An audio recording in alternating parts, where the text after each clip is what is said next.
الدنيا قليل।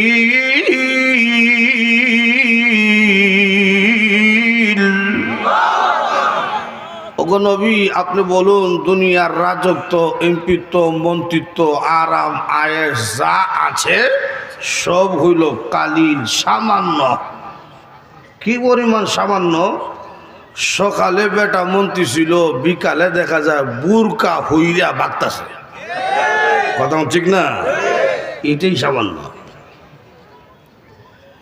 আপনারা মনে করতে পারেন হুজুর দুনিয়া কিচ্ছু না, মানে এই যে বউ বাচ্চা যা দেখতেছেন, বাড়ি গাড়ি সব হইল দুঃখা।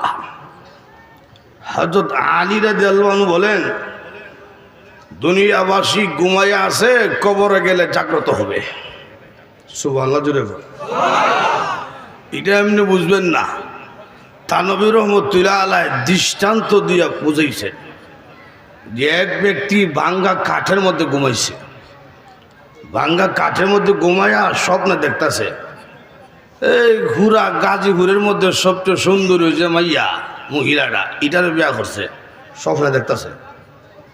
সুন্দর একটা 3 তলা বাড়ি বানাইছে।